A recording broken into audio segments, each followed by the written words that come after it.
जय भारत, जय गणेश, जय श्री कृष्ण। प्रिय दर्शकों, वर्ष 2024 आने ही वाला है और हर कोई उत्सुक है यह जानने के लिए कि उनके लिए यह वर्ष कैसा रहेगा। ज्योतिष के दृष्टिकोण से देखा जाए तो ग्रहों के समीकरणों को देखा और परखा जाता है, उसके उपरांत ही बताया जाता है कि आपके लिए कौन सा ग्रह शुभ है और अशुभ है। तो आज मैं बात करने वाला हूं मेष राशि वाले जातकों के लिए, तो बने रहिए मेरे साथ। मैं हूं ज्योतिषाचार्य आकाश, आप देख रहे हैं नक्षत्र ज्योतिष।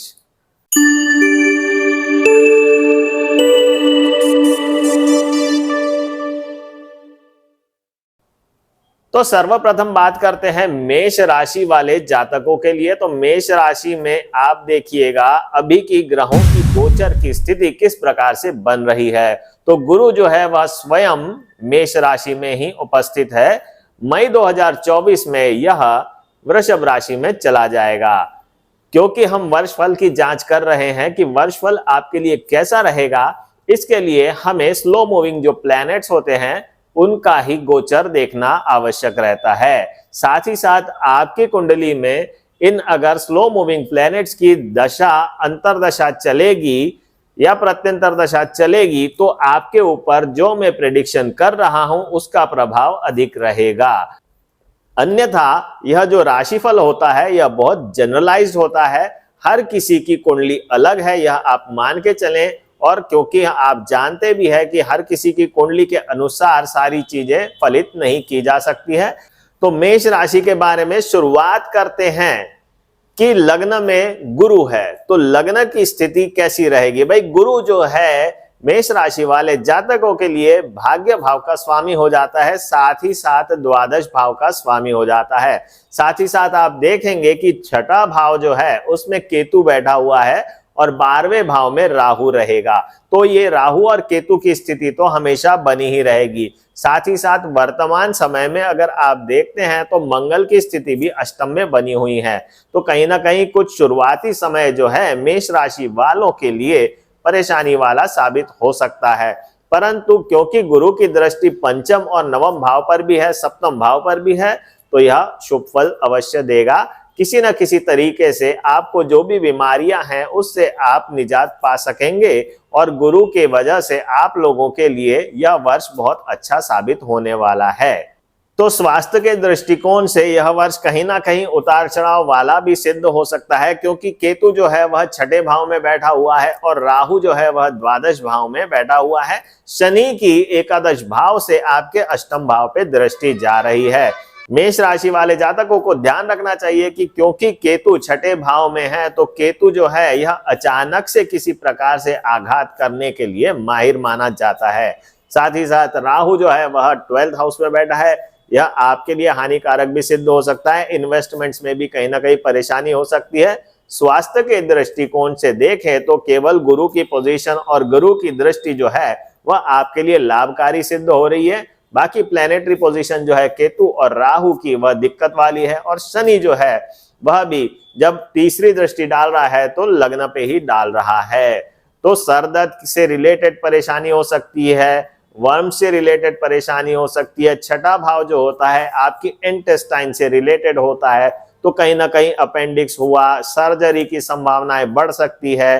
कहीं ना कहीं इन्हें सर्जरी के साथ साथ आप मान के चलिए हार्निया जैसी बीमारी भी हो सकती है, क्योंकि केतु जब छठे भाव में बैठेगा तो ऐसी बीमारियां देने की संभावनाएं बढ़ जाती है। साथ ही साथ राहु जो है 12th हाउस में बैठा है तो इन्वेस्टमेंट्स तो बहुत सारे करेगा ही, यह दृष्टि से संबंधित भी कहीं ना कहीं दिक्कत कर सकता है। शनि आपको सरदर्द देने वाला हो सकता है। तो मेष राशि वाले जातकों को केवल एक गुरु जो है वह आपके लिए बहुत पॉजिटिविटी लेके आया है, और गुरु जब केंद्र में होता है और लग्न में ही होता है तो बहुत सारे जो प्रॉब्लम्स होते हैं उनका समाधान भी करता है। तो यह मान के चलिए जब जब सूर्य का गोचर केतु के नक्षत्र से होगा मेष राशि वाले जातकों को प्रॉब्लम्स होने की संभावनाएं बढ़ेंगी। यानी कि अप्रैल में 14 अप्रैल से लेकर 27 अप्रैल तक का जो समय रहेगा वह दिक्कत वाला रहेगा। 14 अगस्त से लेकर 27 अगस्त तक का जो समय है वह भी दिक्कत वाला रहने की संभावनाएं बनेंगी। तो आपको ध्यान रखना है इस ड्यूरेशन में अगर कुछ समस्याएं होती हैं तो वाकई में आपके लिए जो है केतु थोड़ा हानिकारक साबित हो सकता है।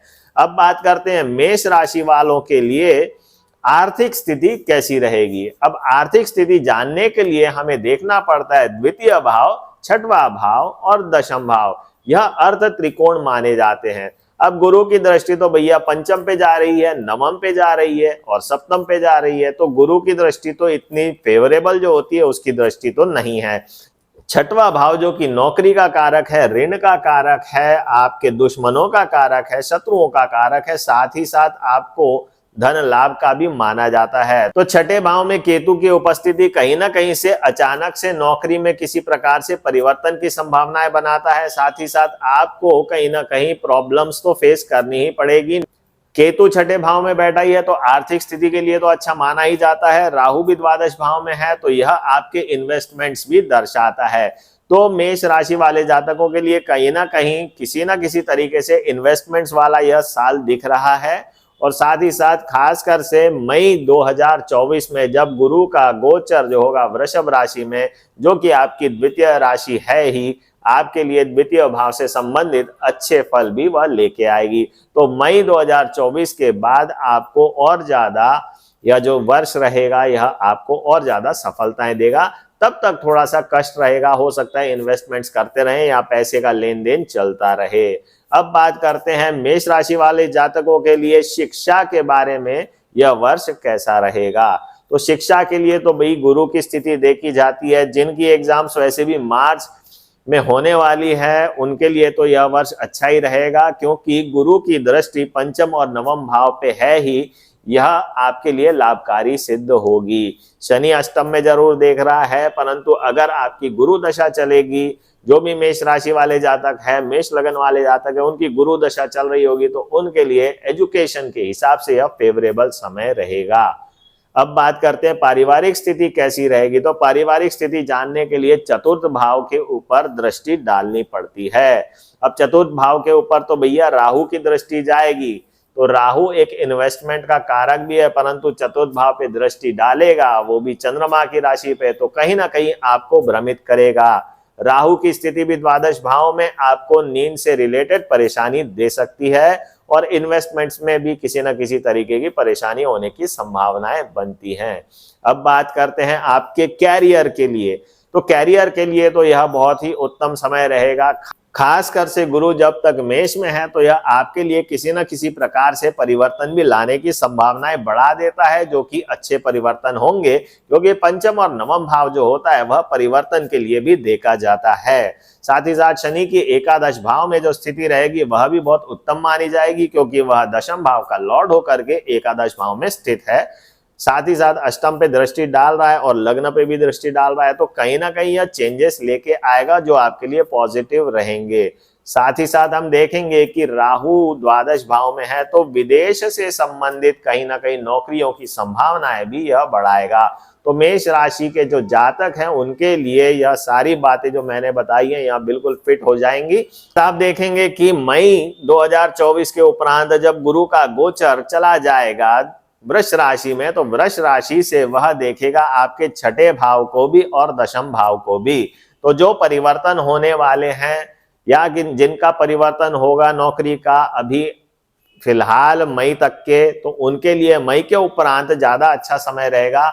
मई तक हो सकता है वह थोड़े बहुत कष्ट में रहें। अब बात करते हैं प्रेम एवं विवाह के बारे में। तो भाई प्रेम और विवाह के बारे में, क्योंकि मेष राशि में ही गुरु बैठा हुआ है और गुरु आप जानते ही हैं कि विवाह का कारक माना जाता है। मेष राशि वाले जातकों के लिए क्योंकि लग्न में गुरु बैठा हुआ है, सप्तम भाव पे दृष्टि डाल रहा है, पंचम पे भी दृष्टि डाल रहा है, तो डेफिनेटली ऐसे जातकों के लिए यह साल बहुत अच्छा रहेगा। और खासकर क्योंकि जब ये वृषभ में चला जाएगा तो परिवार में वृद्धि की भी संभावनाएं बढ़ा देगा। देखा जाए तो गुरु के फल जो है पारिवारिक दृष्टि से अच्छे रहेंगे, राहु के फल निगेटिव रहेंगे, शनि के फल पॉजिटिव निगेटिव दोनों तरीके से मिलेंगे। परंतु आपको अगर आपके स्वयं की कुंडली के बारे में जानना है तो आप ज्योतिषी से मिले, क्योंकि ये जो प्रेडिक्शंस है यह एक जनरलाइज प्रेडिक्शन है जिसमें लाभ हानि वह सब देखा जाता है। आपके गुरु की दृष्टि कहाँ जा रही है, शनि का क्या पोजीशन है, राहु और केतु की कैसी पोजीशन है आपके राशि के हिसाब से, उसके आधार पे यह बताया जाता है। तो यह जानकारी आपको कैसी लगी प्रिय दर्शकों? यह जानकारी अच्छी लगती है तो लाइक बटन अवश्य दबा दीजिए, और आपके जीवन में कुछ समस्याएं हैं जिनका ज्योतिष के माध्यम से हल हो सकता है तो मैं यहाँ उपस्थित हूँ। मेरा ऑफिस भोपाल में है, सागर एवेन्यू में मेरा ऑफिस है, आप आ सकते हैं। मेरी वेबसाइट है वह दी गई है, तो आप मुझे व्हाट्सएप मैसेज करने के उपरांत आप कॉल करके भी बात कर सकते हैं। तो आज के लिए इतना ही प्रिय दर्शकों। जय भारत, जय गणेश, जय श्री कृष्ण।